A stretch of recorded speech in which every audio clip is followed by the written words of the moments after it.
nombre es Ricardo Visurraga Muñoz. Soy quinta generación de evangélicos metodistas. Nací en Cerro de Pasco, me crié en Tarma, de donde fui a estudiar superior en Lima.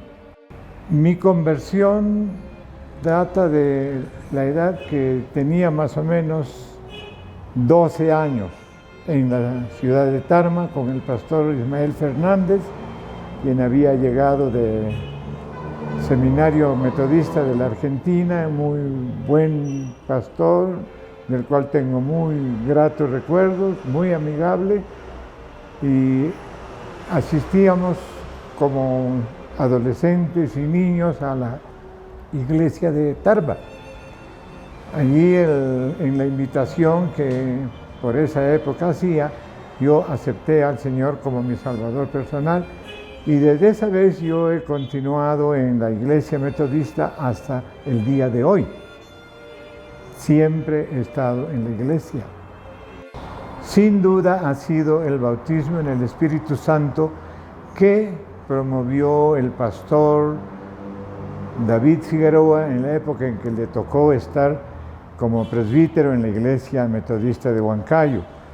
Al comienzo fue una experiencia que para mí no era muy notorio en la iglesia metodista, porque eso no es una práctica metodista frecuente, pero ellos, o sea, el grupo que acompañaba al pastor Figueroa, oraban bastante y la gente que asistía empezaba a decir: yo he recibido esto, yo tengo el otro, o sea, hablaba de los dones, y era como si ellos fueran al mercado y trajeran en su canasta cosas que deseaba. Entonces yo, en el comienzo, no es que dudé, sino de que, como digo, no era una práctica de la iglesia metodista.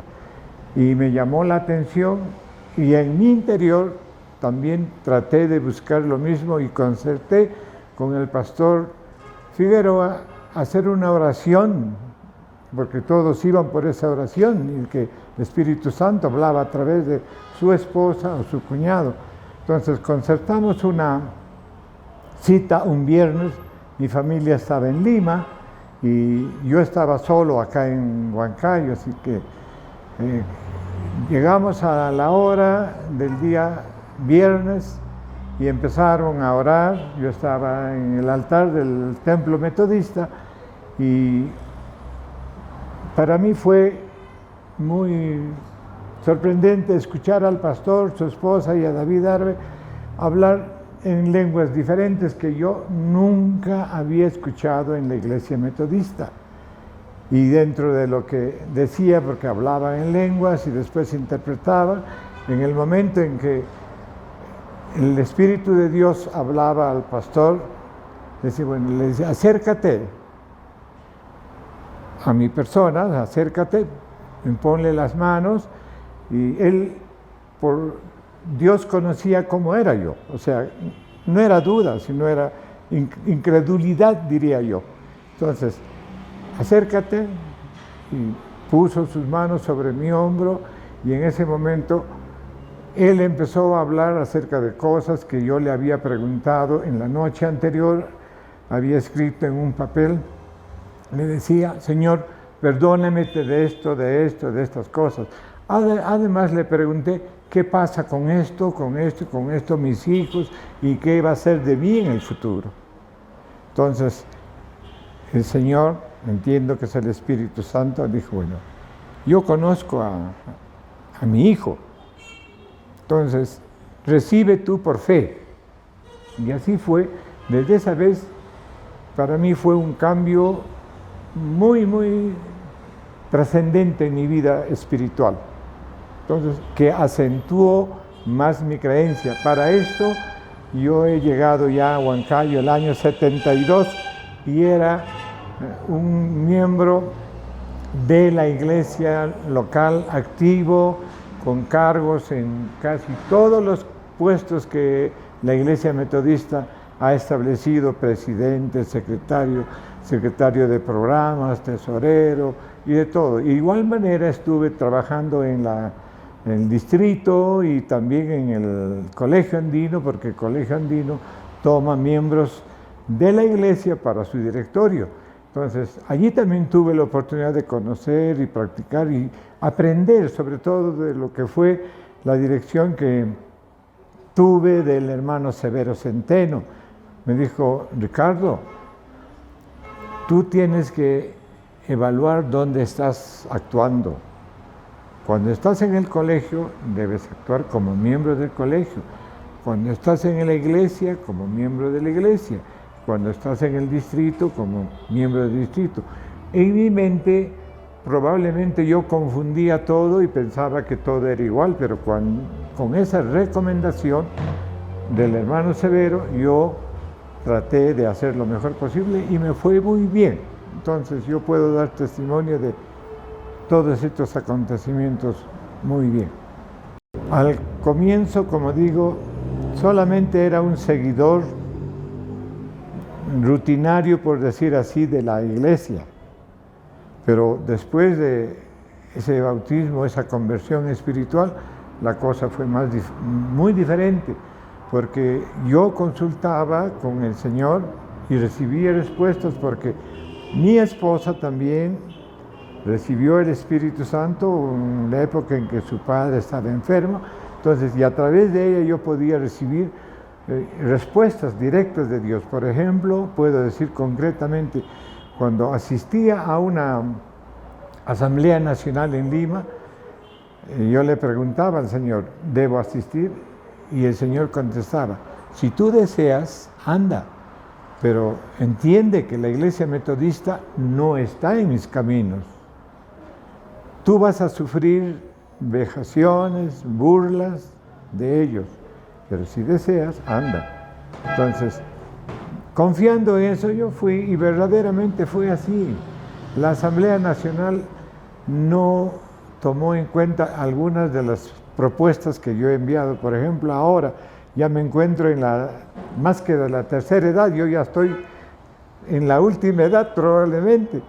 Entonces, pero ¿cuál era una de las propuestas? De que los miembros mayores de 65 años no debemos estar dejados de lado, sino debemos formar un grupo de asesoría a los pastores.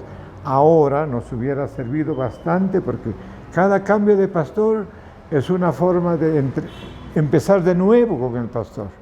Pero si tuviéramos ancianos, adultos mayores, formados en un grupo, haríamos posible más fácil la vida del pastor nuevo. Entonces, eso, por ejemplo, es parte del testimonio que puedo dar.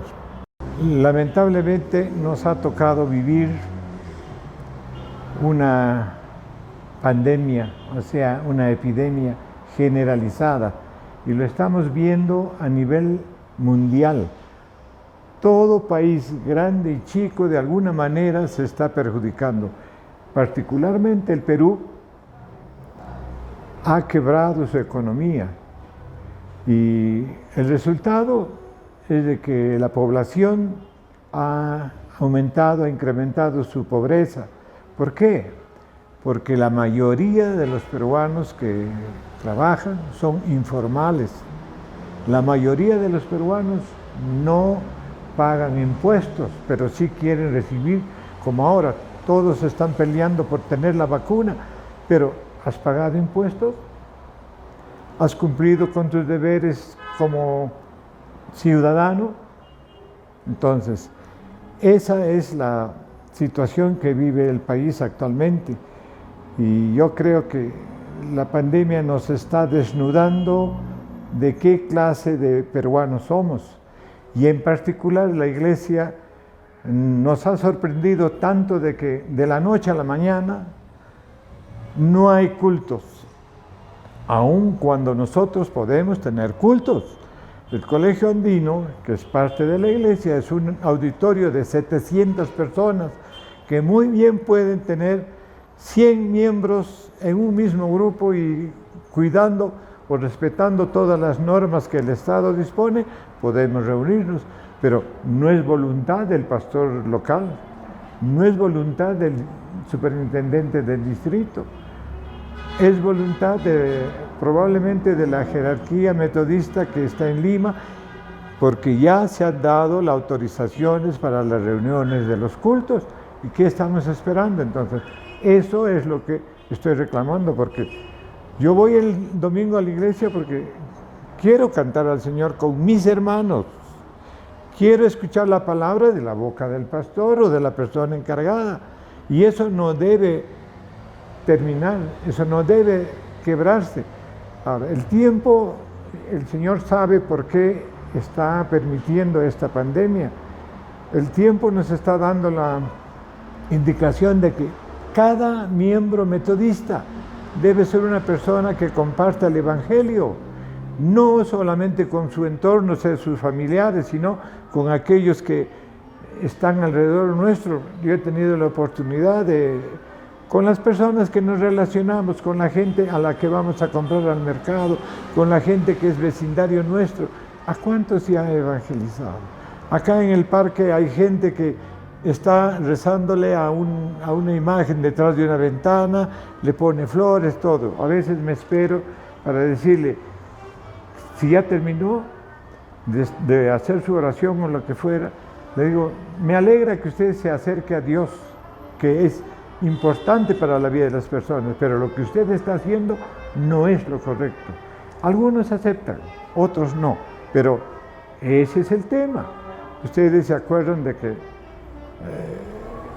en Ezequiel dice Dios, te voy a cambiar el corazón de piedra por un corazón de carne.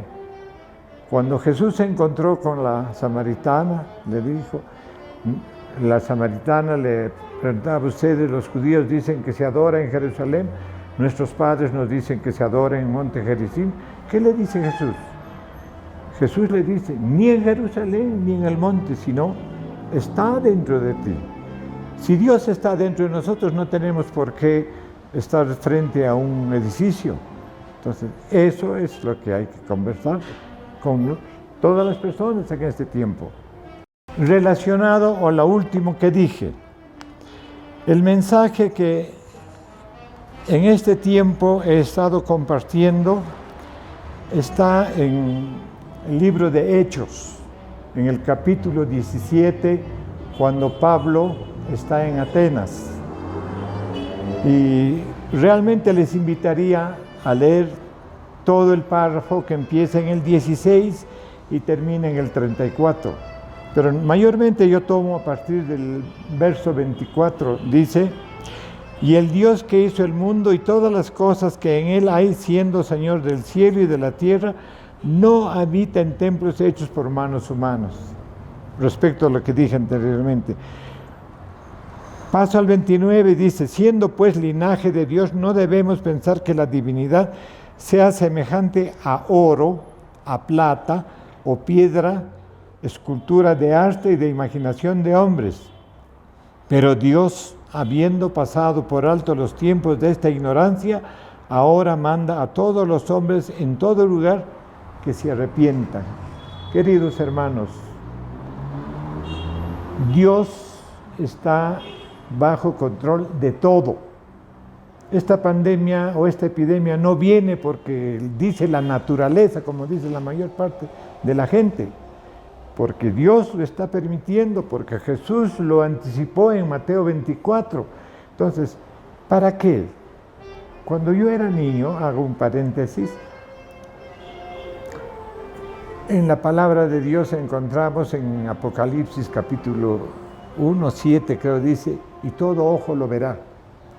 En mi infancia, en mi entendimiento, yo decía, eso es imposible. Es imposible porque tú ves la luna de noche, ves una cara de la luna. Y si nosotros estamos de noche, en la tierra al otro lado están de día. Es imposible que se vea, imposible.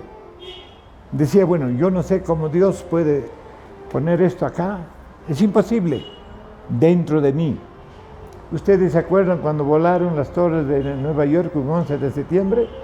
¿No lo vimos en 20 minutos el segundo avión? Entonces, Miren, después de cuántos años pude responderme esa pregunta.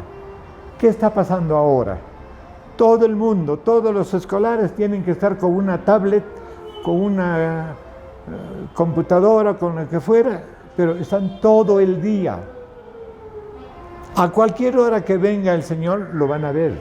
Es una generación, yo le llamo la generación de la higuera, porque así dice la palabra de Dios. Esta generación va a ver, no nosotros los que tenemos 60, 70 años, no, pero los que están ahora de 10 a 20 años, van a ver la venida del Señor, pero van a ver con todo lo que se viene a partir de esta pandemia, van a ver tiempos más difíciles y para eso tienen que estar preparados. ¿Cómo?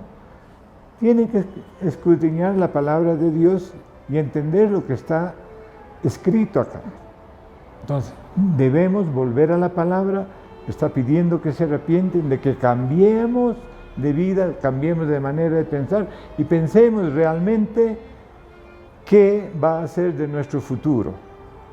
Los que tenemos mi edad, antes el morir no era una circunstancia que nosotros pensáramos. En cambio ahora, morir para nosotros es algo cercano, pero no con un temor, sino con un encontrarse con Dios, un encontrarse con Jesucristo. ¿Por qué? Porque su palabra dice en Tesalonicenses, los que murieron en el Señor, probablemente yo muera antes de que venga el Señor, los que murieron en el Señor van a resucitar primero y van a estar en los cielos y ahí van a esperar a Jesús. ¿No les gustaría encontrarse con sus parientes? Me gustaría verlo a mi abuelo, a mi abuela, a los hijos de mi abuela, a mi madre, a todas las personas allegadas a nosotros, porque ellos han muerto en el Señor. Últimamente, ¿cuántos de los nuestros han muerto en el Señor? Pastores, parientes, ellos van a estar allí primero.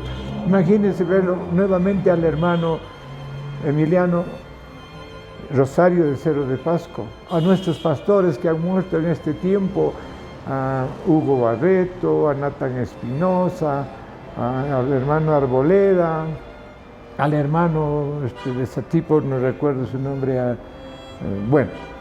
que fue pastor metodista en la iglesia metodista de Huancayo también. Todos ellos van a estar allí. ¿No nos gustaría verlos? A mí, por supuesto que sí. Entonces yo voy en este tiempo con la esperanza de que esta palabra se siga cumpliendo, tanto en mi vida como en la vida personal de cada uno de ustedes. La palabra de Dios está expuesta. Léanla. No me queda más en este tiempo y estamos celebrando el 115 aniversario de la Iglesia Metodista de Huancayo. Mi saludo cordial para cada uno de ustedes y mi deseo es de que perseveren en la fe que han aprendido hasta cuando el Señor los llame. Gracias.